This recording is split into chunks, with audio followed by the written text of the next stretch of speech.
The faster you move through your days, the less of them you actually remember.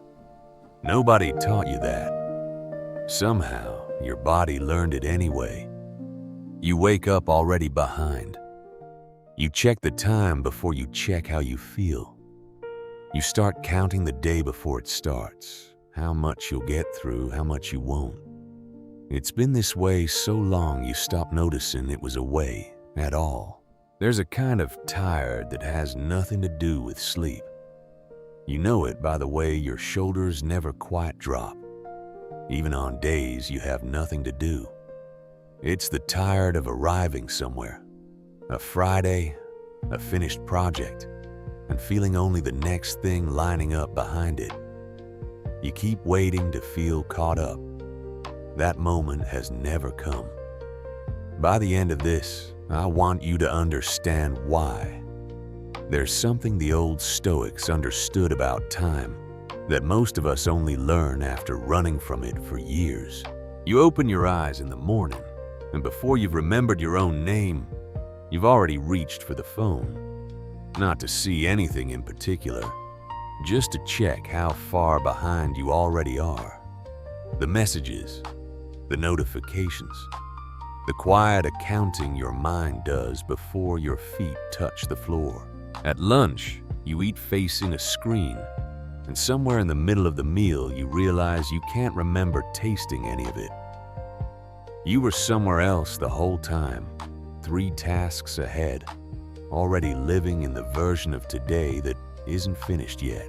And at night, when your body is finally still, your mind keeps working, making lists, running numbers, rehearsing tomorrow like it's a performance you might fail. You lie there exhausted and wide awake at once, which shouldn't be possible. And yet here you are, most nights, proving that it is. This isn't laziness pretending to be tiredness. This is a nervous system that has forgotten what it feels like to simply arrive somewhere, to actually be in the day you are having, instead of the day you are still trying to catch. You didn't choose this pace.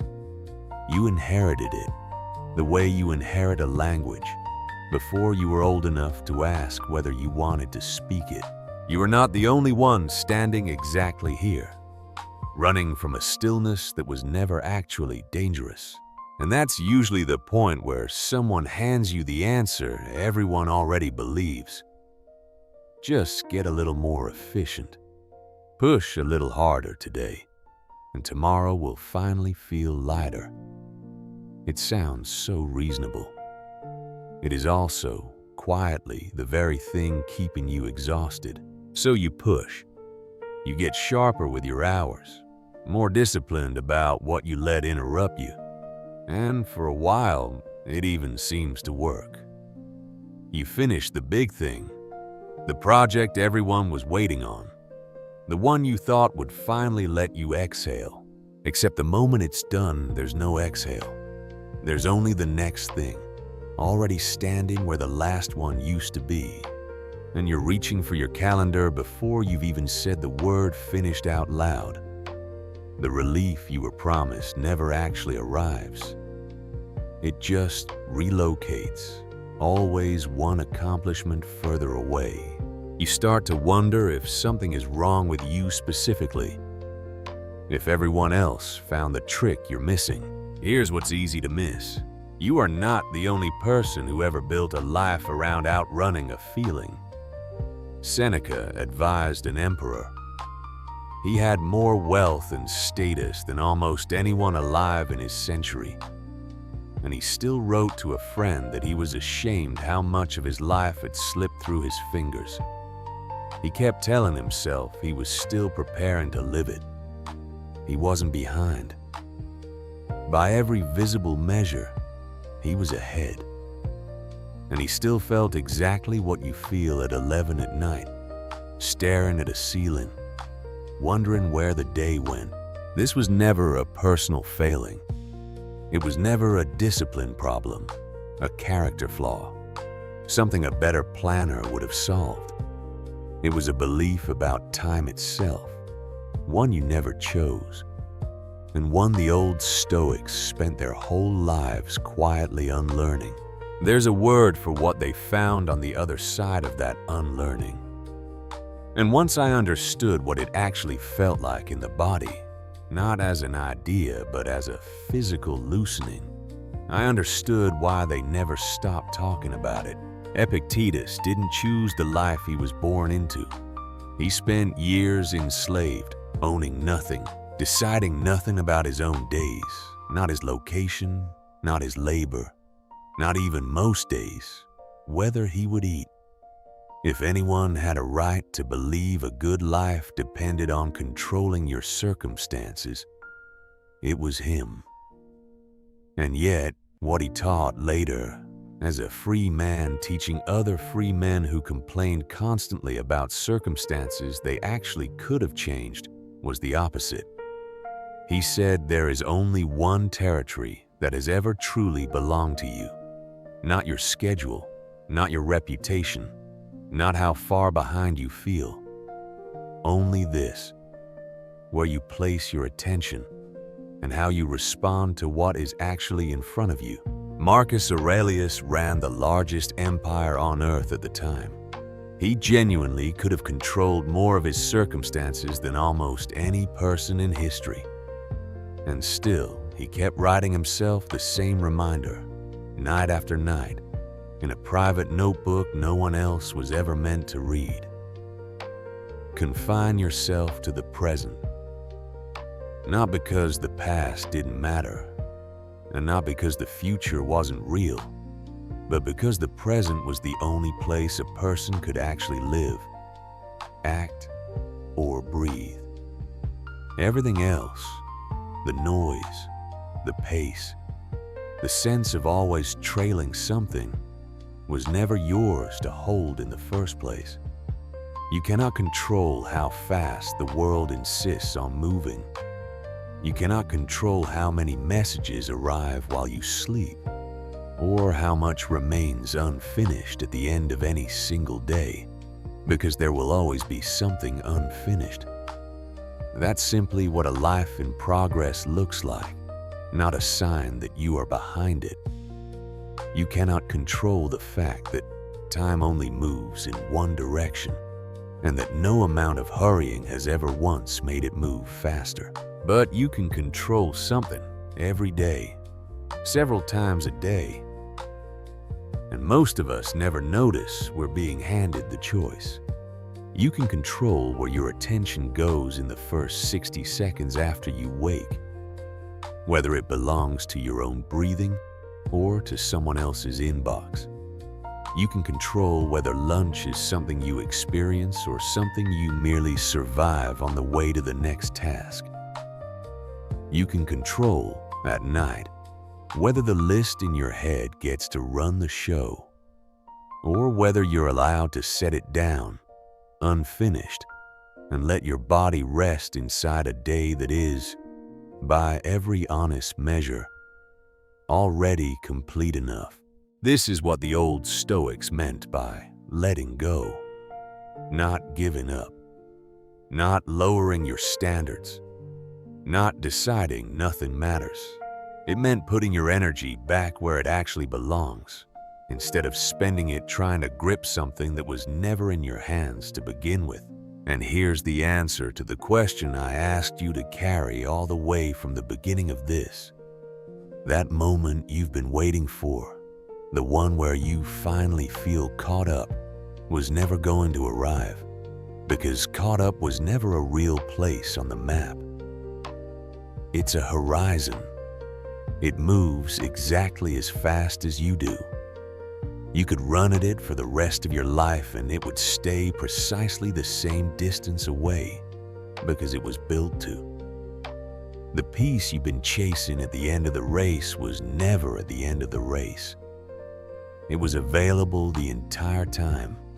The moment you stop measuring today by how much of it is already gone.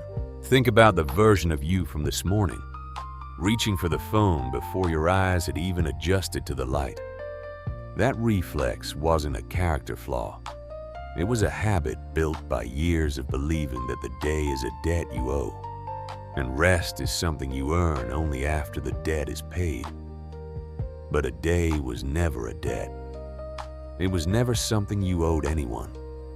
It was simply the space you were given to be alive in, and you have been paying interest on a loan that was never real. Think about lunch, eaten in front of a screen, tasting like nothing. You can change that today, not through discipline, but through permission. You are allowed to put the phone face down. You are allowed to taste the food. 15 minutes of actually being present is not a productivity technique. It is the entire point that the rest of the day has been quietly trying to steal from you. Think about the list that runs through your head at night, the one that keeps you exhausted and awake at the same time. Tonight, when it starts, you can name it for what it is. Not a warning, not an emergency, just a habit, repeating itself out of momentum long after it stopped being useful. You can thank it and set it down anyway, and trust that the version of you who wakes up tomorrow is capable of handling tomorrow's list when tomorrow actually arrives. So let this be the permission you didn't know you were allowed to give yourself. You are allowed to consider a day complete before the list is finished. You are allowed to eat lunch and taste it. You are allowed to close your eyes at night with things still undone, because things will always still be undone. That was never the condition you were waiting to escape. It is simply what being alive, still in progress, actually looks like. You are not behind. There was never a finish line you were supposed to be crossing by now. There was only ever this, the part of the day you're actually in, which is the only part that was ever yours to live. Take a moment right where you are and let your shoulders drop the half-inch they've probably been holding since this morning. Notice your breath without trying to change it. Just the plain fact of it, moving in and out, doing what it has done every single second of your life without once asking you for help. Notice the weight of your body in the chair, or the bed, or wherever you happen to be. Notice the room around you, the actual one, not the one in your head 3 tasks from now. There is nowhere else you are supposed to be right now. This is the part no one rushes you through. This is allowed to take as long as it takes. You don't have to run tonight. You don't have to run tomorrow morning either. Not in the first 60 seconds. Not before you remember your own name. The race was never required. It was only ever a habit, learned so early you mistook it for a law. And a habit, unlike a law, can be quietly, patiently set back down. Wherever you are right now, you are not behind. You are exactly, finally on time.